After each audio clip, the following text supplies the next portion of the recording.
Next is, as Jimbalin said earlier, we want to talk about the economy and how to make it better and more beneficial to everyone. This morning we have with us Adeyemi Adeniji, who is an agro-entrepreneur, cocoa exporter, and MD CEO Starling Global Limited. Thanks for joining us this morning, Mr. Adeniji. Well, there's been a lot of talk. Yes, good morning. There's been a lot of talk about the ease of doing business in Nigeria. If you don't mind sharing with us, what have been your own experiences in that area?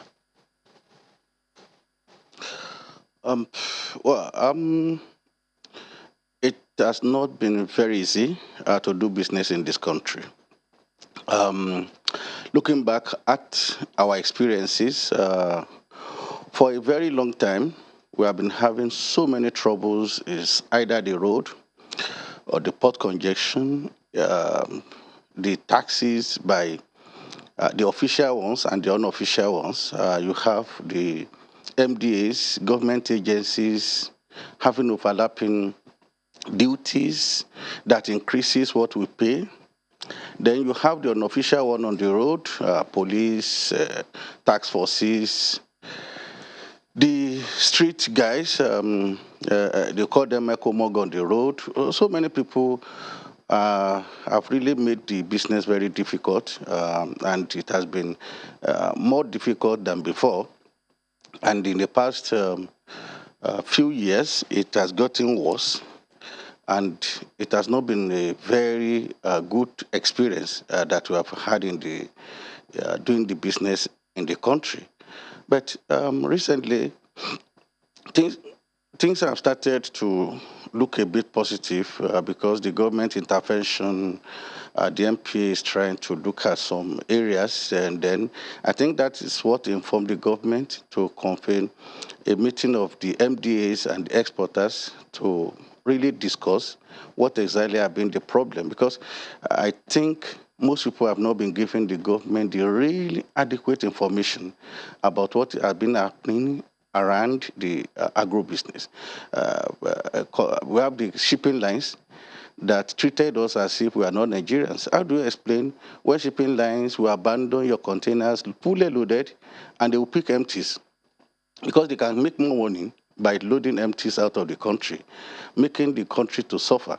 Or when you look at the regulatory authorities like CBN bringing out circulars that will destroy the export of commodities, regulations that were not discussed with practitioners, and they will just force it on you, that you must adjust and follow it up. It has not been a very good experience. You know, when you speak about perhaps people not giving government the right information, I understand that the Enabling Business Council have been going around getting data, trying to collect reports as to what's going wrong, how can they improve upon it. Were you one of those who have been approached? Have you ever been approached to give your input in terms of the impediments that you face doing business? Oh, yeah.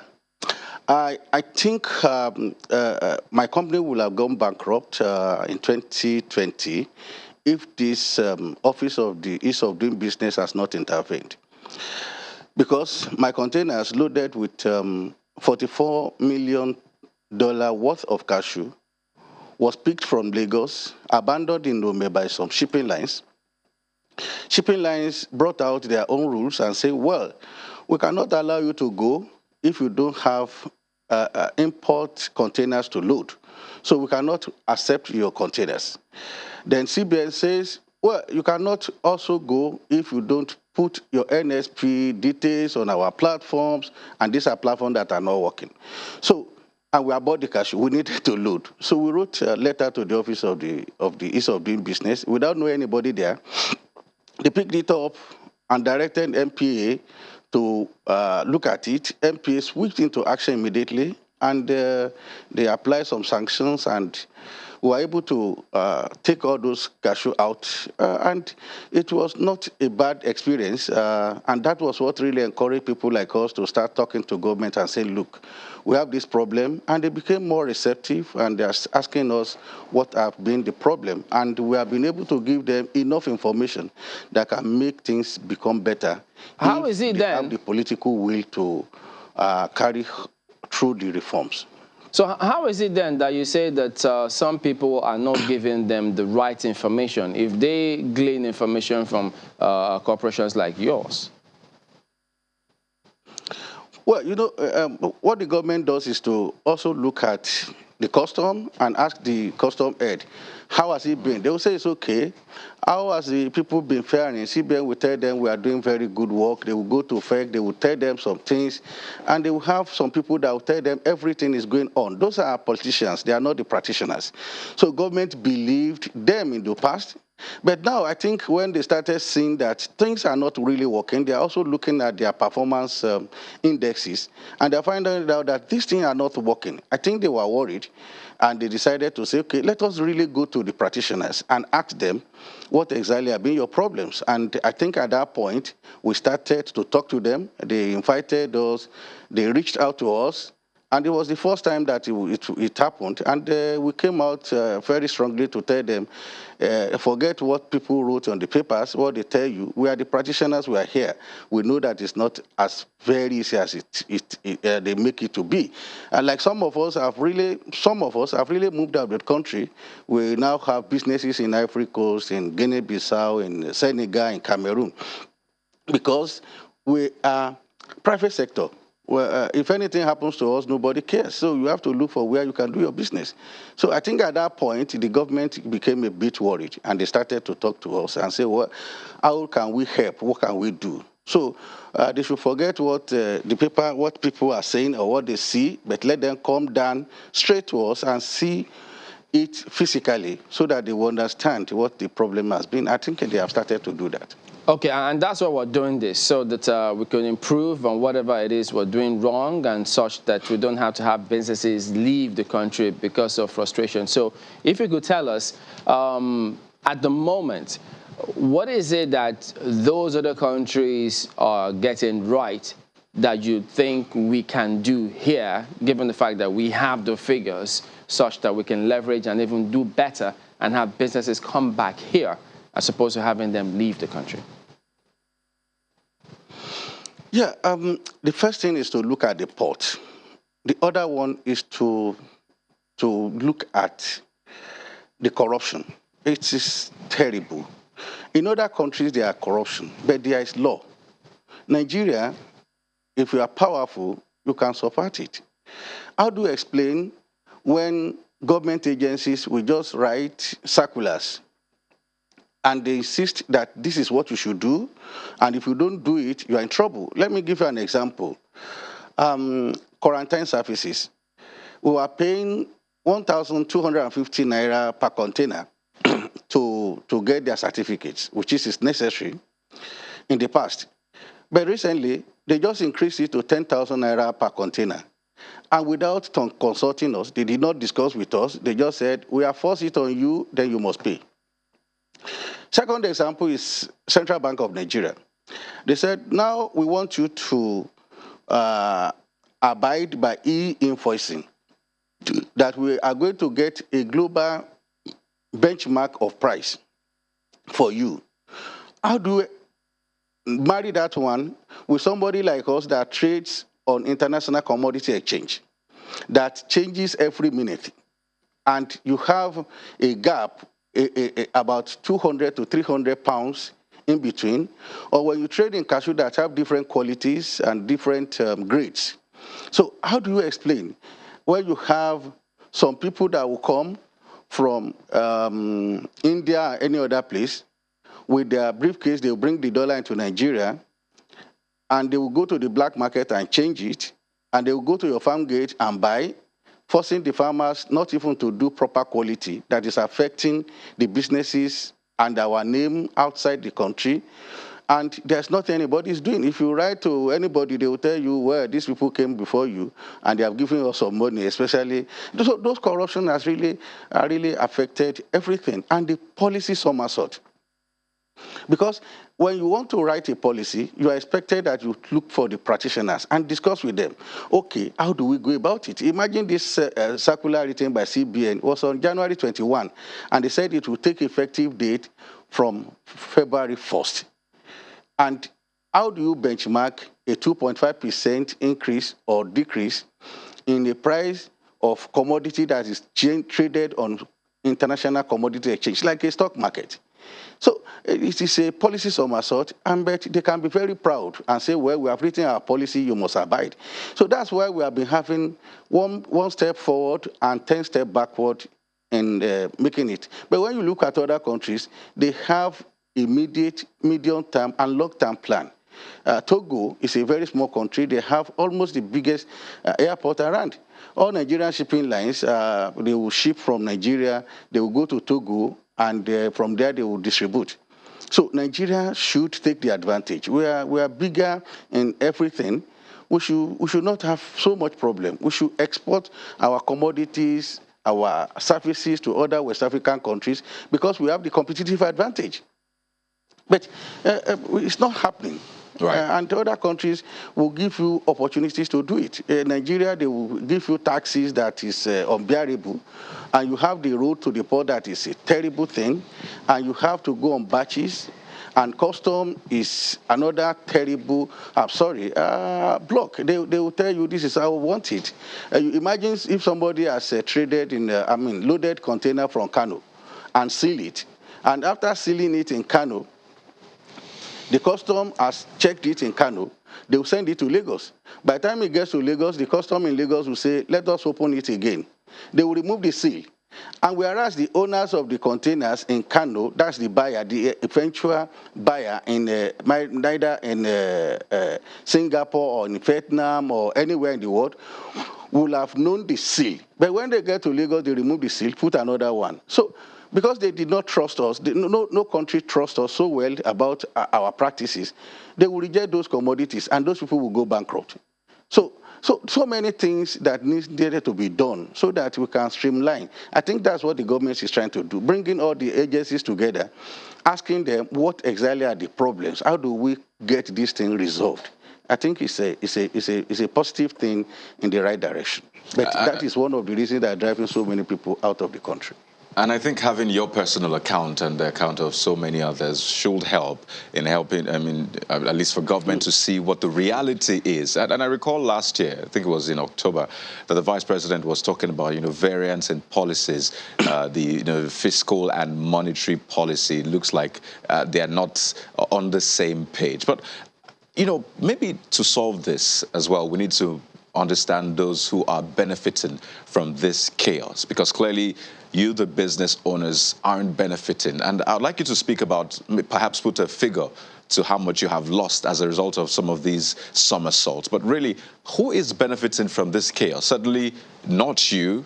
Is it government? Is it some of these regulatory agencies that are benefiting from it? Because it looks like this is, blossoming, although it is a wrong thing, but it keeps blossoming. Well, you see, the problem is, that's human nature. When you put somebody that doesn't have, nobody controls whatever he does, then what do we expect? Let me give you an example. There was this custom officer at Tinkan. He will tell you, it's a formal tax, tell you, you are going to pay this amount if you want your containers to do this. We are not going to clear you. But nobody there to go and report, because if you report, your business will suffer. But some people took it upon themselves, and I think the government got to know. And it was a very good, positive thing. The guy was removed, transferred to another place, and people are even insisting that they should remove him from that. So that means if there is control, people can talk, then it works. There are so many things that corruption makes better for some people. Definitely some people will benefit. Because how do you explain the road is not good, there's congestion on Papa Road? They form a task force. This task force will tell you you have to pay, before you go, 35,000 naira per container at Alakija. They diverted you from, instead of you going through the normal road, they will divert you through Alakija. And at that corner, they will collect the 35,000. It's cash per container. If you have 200 containers, you have to pay 35 times 200. And they won't come straight. They will use the civilians. We call them Mekomong. And at that point, when you pay, that's when your container can go. But can you go and tell the government that this is what is happening? Because even when you say it, they remove those guys today, somebody who is benefiting will put them back on the road. They are tax collectors and they are collecting for some people. So definitely some people are benefiting. Well, Mr. Deniji, Definitely not perhaps, us. yes, and not us either. I don't even know. Maybe we need to decode the people who are really benefiting from this, and one even wonders if we'll be able to track them. But speak to us about these things. Well, most of what we are talking about is concerning the federal government, ministries, departments, and agencies. Recently, a subnational ease of doing business report was also come up with, and that report reveals that Sokoto and Gombe states top the list of ease of doing business in Nigeria. On that list, Lagos comes 20th, and Gombe, next to Sokoto State, is on the very low rung of the ladder. Speak to us what your own experiences have been concerning ease of doing business in various states in the country. Well, I think it will be a bit tough because every state doesn't have the same problem. For a trader in sesame seed, you go to Kano, you go to Katsina, you go to Kaduna. So how do you navigate in those areas where you have the insecurity? So if anybody has said ease of doing business has been very good in Sokoto and maybe in Gombe, it is possible maybe because the insurgency is not as bad as it is. I mean, since in other part of the country. Lagos has its own peculiar problem. The road network, the port congestion. The other states in Southwest, they are a bit peaceful, reasonably, but you have kidnapping on the road. And you have armed robbers on the road that will block your cocoa and forcefully take it away from you. So ease of doing business is it depends on the angle you look at it. If it's ease of doing business, buying and selling within Nigeria, it's difficult. If it's to export, it's also very difficult. But you have to do something. Except you are in government, who is a politician, you know that you have free fund. But if it is your sweat, you are going to you have to work and navigate and go through the process and make sure that you are afloat and you sustain your tempo. So the ease of doing business is very relative. It depends on the context we are discussing it. But is the government making efforts? Yeah, because that is something that is a bit positive now, that the government is very bold enough to say, where is the problem? How can we help? What do we need to do? Who are the problems? Who are the people that are giving you this trouble? How do we talk to them? I think if they have the political will, things will definitely change considerably moving forward. Moving forward, yes, I know you're into exporting, which is a major, aspect of our trade overall, especially in agricultural produce, cocoa, cashew, and the rest. But there's been that conversation about adding value to this, and I know this sort of takes us away from the ease of doing business angle, but maybe this is a bit futuristic as well. Adding value right here, because there are countries that all they do is just add value, some little value, and when they export, they get more from it. So regarding cocoa, for example, I mean, how easy is it to add value to what you export such that you're not just exporting raw? I mean, from Nigeria, you're exporting something, perhaps, the powder or something that will be more valuable when it goes out there. Is that something that has been easy for you? Oh, thank you very much. And you are really hitting the nail on the head here. Honestly, to be very candid, we have not gotten it right in this country.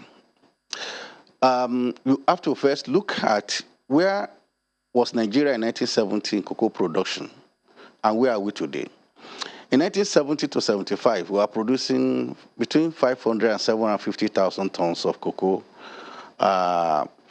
in Nigeria. So now we are producing less than 250,000 tons. And Ivory Coast was producing about 750 to 1 million tons in the past. Today they are producing 2.3 million tons. Ghana produces just a little above Nigeria then, maybe 50,000 tons more. Now today, Ghana produces 1.1 million tons. So the first problem was the discovery of oil has pushed agribusiness out of circulation. And that is what will have created more jobs, and that has entrenched poverty in the country. Now, going back to the value addition, that's the only way, the only solution to our crisis, both economic and security. If you don't have a job, you look for what to eat. It's, whether you like it or not, you'll be hungry, and you look for ways around it. So insurgency is directly proportional to unemployment, insecurity. So the problem is we don't have an action plan on where we want to be in the next 50 years. And anybody that is not planning is planning to fail. Let me give you an example. There is this company along Ibadan Road, Multitrace. The owner designed it to produce and process hand-to-hand cocoa, from chocolate to fragagana. They want to do cake and all those ones. They went to bank and borrowed money, and because of the economic harshness, they hold the banks, and they transferred this thing to AMCOM. For 10 years, and still counting, AMCOM has sealed that place. And the condition is you have to look for money to pay. How would they pay if they are not trading? So, and somebody is there sitting down and saying, well, that's the rule. And nobody is looking at what is the benefit of this company to be running. It's only recently, let me digress a bit. At the meeting, Dr. Jumake said, Starlink, you are not a faithful Nigerian because we are moving your businesses out of the country. We said, no, it's the terrible situation of doing business in this country.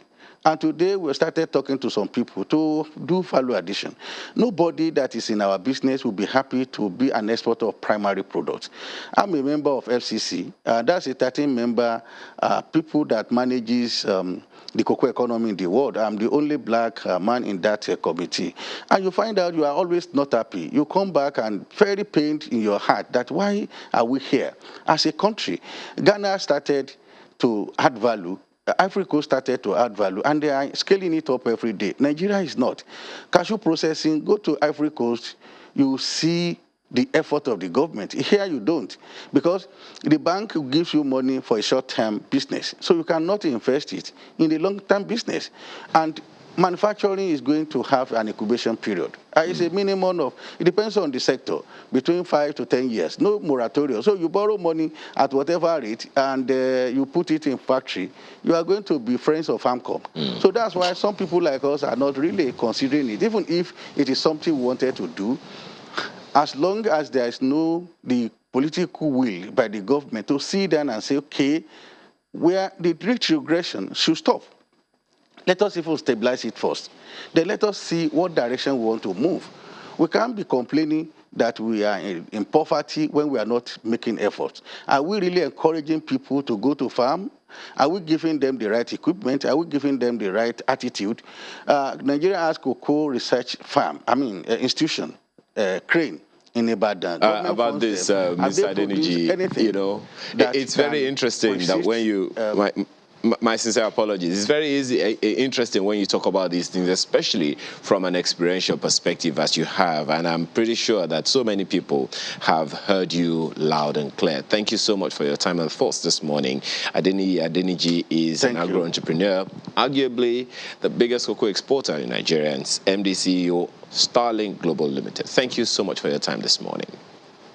Also with us in the studio this morning is, yes, you're welcome.